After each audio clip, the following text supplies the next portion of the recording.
The movie revolves around a 15-year-old boy named Jimmy Grimble.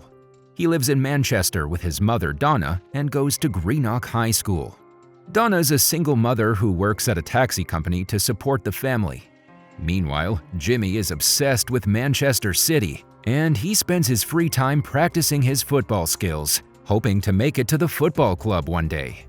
At school, Jimmy is a misfit, and he's constantly threatened by the school bully, Gordon Burley. The movie opens up with Donna returning home with her new boyfriend, Johnny. Johnny is a biker, and he tries to befriend Jimmy, but the latter acts cold and tells him that Donna actually hates bikes. The following day, Jimmy goes to his school, and there he carefully avoids Gordon and his bully friends who always wait for him at the entrance. During lunch, Jimmy notices a new girl named Sarah. He is instantly smitten, and for a change, the girl also smiles at him. However, he soon gets surrounded by Gordon and his bully friends. They throw his backpack on the ground and pee on it before finally leaving him alone. Later, Jimmy notices the school's football coach, Eric Worrell, putting up a notice for trials for the school's football team. After the coach leaves, Jimmy immediately hides the notice to keep other students from showing up for the trials, to increase his odds of making it to the team. However, the plan fails, and others, including Gordon and his friends, show up on the ground for selection. Fortunately, Jimmy makes it to the team as a substitute player, as the school only has 12 students interested in the game. The scene then cuts to a school board meeting where Gordon's father, Mr. Ken Burley, laments about the school not having won a single inter-school football cup in the last few years. He recalls his school days when he used to play, and the shelf was aglow with trophies. He offers to give the school $90,000 for the new sports center if the team makes it to the Manchester Cup finals. Back in the field, Gordon amazes everyone with his football skills until he uses it to knock Jimmy out. As a result, Coach Worrell kicks him out of the team. Later, Worrell is called into the principal's office, and he's ordered to reinstate Gordon in the team because of Burley's influence. The principal tells him that Gordon is the school's best player and they have to be practical. Meanwhile, on his way back home, Jimmy runs into Sarah. She tries to strike up a conversation, but Jimmy gets awkward and runs away. He then goes to his mom's workplace to share the good news, but she's occupied with work and tells him to go home as she'll be working late into the night. Unfortunately, he's confronted by Gordon outside his home. Yet again, Jimmy runs for his life, and an old woman gives him refuge in her dilapidated accommodation.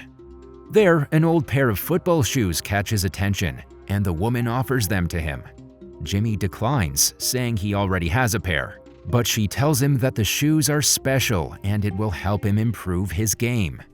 When she insists, Jimmy accepts the shoes, but he dumps them on his way back home. Later, he notices Donna's ex-boyfriend Harry trying to win her back, but she sends him away.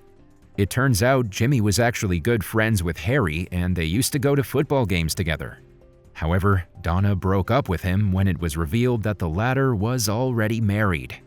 The following day, a group of girls pick on Sarah, but she quickly teaches them a lesson by punching the main bully in the face. Jimmy is impressed, and he admires her from a distance. Later, Jimmy and others assemble to leave for their first school cup match against Rockingham. However, Gordon isn't happy with Jimmy's inclusion in the team, so he throws his football kicks in a garbage truck. However, Jimmy refuses to give up, so he immediately rushes to retrieve the shoes the old woman gave the other day. The school bus almost leaves without Jimmy, but he manages to show up at the last second. The team eventually reaches their destination, and the game begins. Greenock High initially dominates the game, but Rockingham players start using dirty tactics to score goals. In the second half, Gordon gets injured, and Worrell sends Jimmy on the field to play defense. Jimmy is nervous, but something soon takes over him and he ends up scoring a goal, winning the match for his team. Jimmy is amazed by his own performance, and after returning home, he visits the old woman to thank her for the shoes. He can tell that there's really something special about the shoes, and he asks her who it originally belonged to. the woman reveals that the shoes belong to a Manchester City player named Robbie Brewer. Jimmy looks up the player's name, but he doesn't find him mentioned anywhere in the club's programs. That night, Johnny also moves in with Jimmy and Donna. The following day, Sarah approaches Jimmy and commends him for his performance in the game. This time, Jimmy is more confident and he strikes up a conversation with her. Later that afternoon, Donna gives Johnny some money to take Jimmy to the Manchester City football game. However, at the stadium, Johnny is confronted by his loan sharks and they seize his ticket money, warning him to return the rest of the money he owes by next week. Dejected, Jimmy returns home. Afterwards, Harry also arrives for the game and he buys a program from his blind friend Bob. The next day, Jimmy tells Sarah that he's going to Main Road, Manchester City's home stadium, to find out more about Robbie Brewer and asks her to accompany him. Later, the two are approached by Gordon. He again bullies Jimmy and inquires if he's dating Sarah. Gordon gets scared and denies having anything to do with her before walking away. This upsets Sarah and she breaks ties with Jimmy. Therefore, he later goes to Main Road by himself and ends up at Coach Worrell's home. It turns out Worrell played for Manchester City for 3 years, but he had to quit because it didn't work out. Jimmy tells him that if he told everyone at school that he played for City, they would have taken him more seriously as a coach. Worrell replies that students who really want to learn will approach him regardless of anything else. Jimmy then asks him about Robbie, but Worrell also denies knowing anyone by that name. During the next game, the principal asks Worrell to let Ken Burley coach the players because he's played professionally. However, Burley uses this opportunity to tell the players to pass the ball to his son Gordon. Because of Burley's bad coaching, Greenock performs terribly in the first half. During the halftime, the match's referee recognizes Worrell, and finally other students learn that he's played for Manchester City. The students then protest against Burley, and Worrell is again reinstated as the coach. Thanks to him, Greenock catches up in the second half and wins the match. Over the course of the next few weeks, Greenock High keeps winning their matches and eventually makes it to the semi-final. The team also learns about Jimmy's boots and makes Gordon more envious. One day, Greenock High's team bus breaks down, so Harry gives them a lift back home on his truck. After dropping everyone off, Harry and Jimmy go to pick Donna from work. There, Harry tells the two that he really misses having them in his life. However, before they could say anything, Johnny arrives. He is irritated by Harry's presence, so he mentions that he's about to get married to Donna. This upsets Jimmy, so later that night, he tells his mom that he doesn't want her to get married to Johnny. In reply, Donna tells him to focus on his game, assuring him that she hasn't made up her mind yet. Meanwhile, Harry is upset about losing Donna and his failing marriage. It turns out his wife has also started an affair with another man after he cheated on her with Donna. Fed up, he finally decides to separate from his wife. In the next scene, we're taken to the all-important semi-final game. There, a football scout from Manchester United shows up, and Burley tries to get him to sign his son. However, the scout expresses more interest in Jimmy because of his impressive gameplay. Meanwhile, Greenock goes on to win that match, but Jimmy is still hell-bent on finding Robbie Brewer. Therefore, he visits the old lady and asks her about the footballer. She tells him that she doesn't know where Robbie is because she lost touch with him a long time ago. It turns out they fell apart because of a lie she told him. The old woman says that sometimes it's better to tell a white lie than the truth.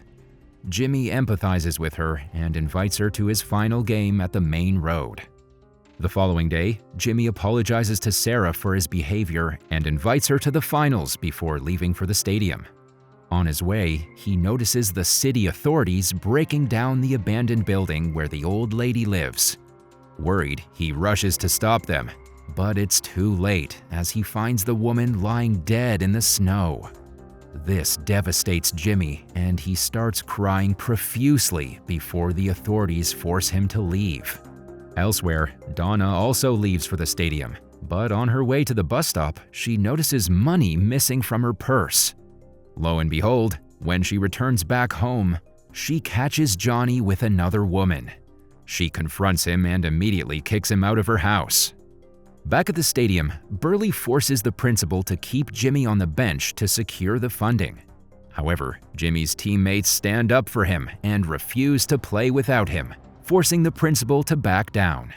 Fed up with being outshined by Jimmy, Gordon then covertly steals his shoes and dumps them in the sewer, forcing him to play with a new pair. Before the game, Donna catches up with her son and reveals that she's kicked Johnny out. However, this does little to relieve Jimmy, as he's lost all confidence without his magic boots. Harry also arrives for the game, and while buying the program from his friend Bob, he runs into Donna and the two reconcile. Soon, the game starts and Jimmy tries his best to perform, but he plays terribly. As a result, Greenock High trails behind in the first half. During the break, Harry and Whirl try to cheer Jimmy up, but he tells them that he can't perform without his Robbie Brewer boots. Surprisingly, Harry recognizes the name, and he takes Jimmy to his blind friend Bob, who is the infamous Robbie Brewer. It turns out he's the old woman's son, and he loved to play football. Bob and his mother fell apart because she had lied to him about his illness that was progressively making him blind. She didn't tell him about the illness because the stress only makes the situation worse. This reminds Jimmy about her last words. Sometimes it's better to tell someone a white lie than the truth. This is probably why she lied to Jimmy about the shoes. At the same time, Bob confirms that the boots were ordinary and they didn't have any special power. Hearing this, Jimmy finally realizes that the magic was not in the shoes, but within him. Now, with renewed confidence, he plays the second half brilliantly and scores the winning goal, winning the tournament for his team. After the game, Jimmy is approached by the United Scout, but he turns down the offer, much to everyone's astonishment. Jimmy then reveals that he is actually signing to something better, Manchester City.